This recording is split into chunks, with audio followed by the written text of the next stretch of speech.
السلام علیکم ورحمۃ اللہ۔ روایت ہے کہ خلیفہ مہدی تخت خلافت پر براجمان ہونے کے بعد مکہ مکرمہ آیا اور چند روز بیت اللہ کے جوار میں مقیم رہا۔ اسی اثناء میں ایک دن اس نے طواف کعبہ کا ارادہ کیا۔ ماتحت امراء و حکام نے مطاف خالی کروا لیا۔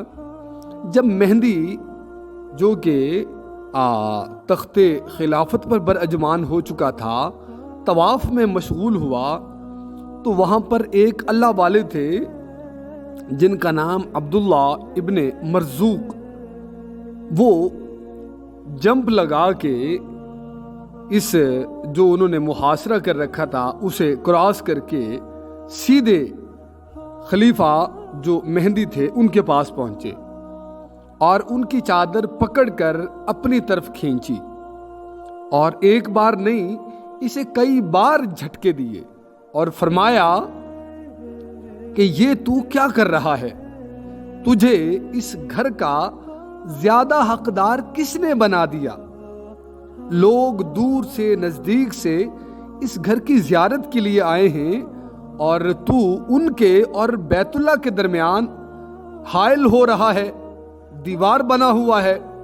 حالانکہ اللہ تعالیٰ فرماتے ہیں سواء العاکف فیہ والباد، پارہ نمبر 17 رکوع نمبر 10 آیت نمبر 25 کہ اس میں سب برابر ہیں، اس میں رہنے والے وہ بھی اور جو باہر سے آتے ہیں وہ بھی۔ خلیفہ اس جرت کو دیکھ کر حیرت زدہ رہ گیا کیونکہ وہ عبداللہ ابن مرزوق کی شخصیت سے واقف تھا۔ پھر بھی اس نے پوچھا کہ کیا تو عبداللہ ابن مرزوق ہے؟ انہوں نے جواب دیا ہاں۔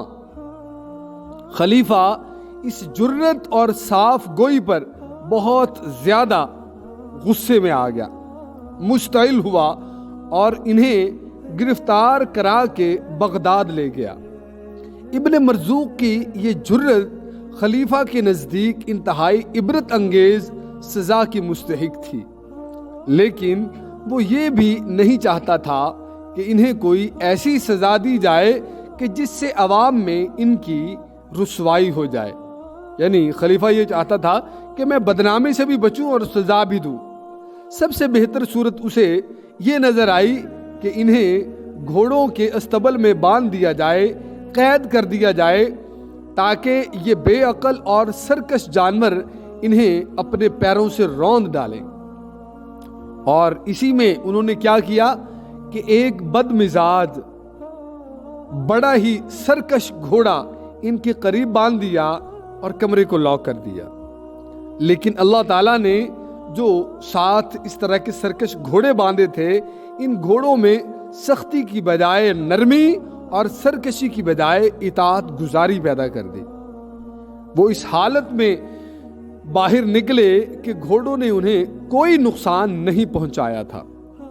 اس تدبیر میں ناکامی کے بعد خلیفہ نے انہیں ایک تنگ و تاریک کوٹڑی میں قید کر دیا اور دروازہ میں تالا ڈال کر چابی اپنے پاس رکھ لی۔ 3 دنوں کے بعد لوگوں نے دیکھا کہ آپ ملحقہ باغ میں گھومتے ہوئے اور ٹہلتے ہوئے اور سبزیاں کھاتے ہوئے اور پھل کھاتے ہوئے پھر رہے ہیں۔ باغبان جو تھے وہاں پر خلیفہ کے، انہوں نے قیدی کے فرار کی اطلاع مہدی کو دی۔ وہ دیکھ کر انتہائی متحیر رہ گیا کہ جس کوٹری میں انہیں قید کیا گیا تھا وہ بند ہے اور اس سے نکلنے کا کوئی راستہ وہ بھی نہیں ہے۔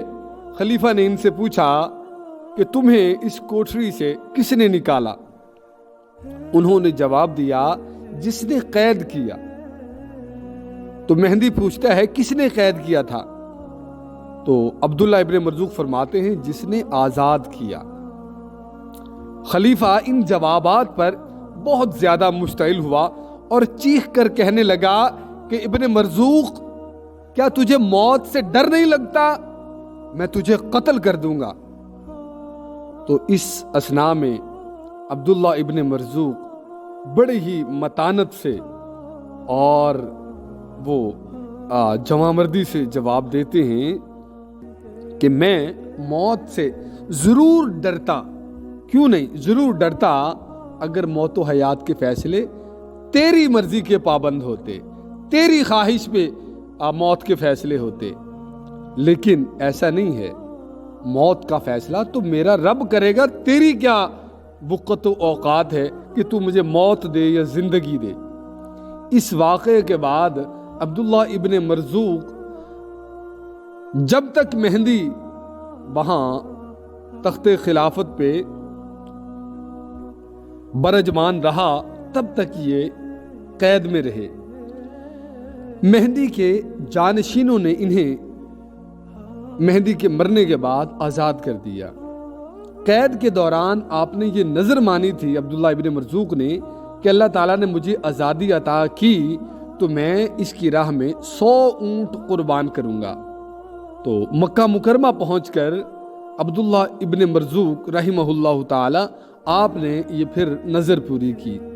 آج ہم اپنے معاشرے کے اندر ایسے لوگ دیکھتے ہیں جو اتنی جرت رکھتے ہوں، نہیں، اسے پاگل کہا جائے گا، اسے دیوانہ کہا جائے گا، اسے بے وقوف کہا جائے گا جو اتنی جرت اور اتنا وہ حوصلہ رکھتا ہو کہ کسی کو ٹوک دے۔ آج ہم دیکھتے ہیں کہ اس جرت کا مالک کوئی نہیں ہے، کوئی کچھ کرتا پھرے، لیکن کوئی کتنا ہی صاحب جرت جو خود کو سمجھتا ہے وہ بھی وہاں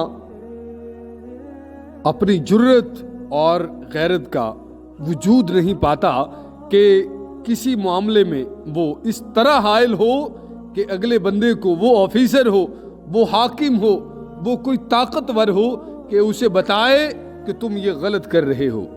ایسے لوگ آج بھی ہیں اور قیامت تک موجود رہیں گے، لیکن بہت کم، بہت کم۔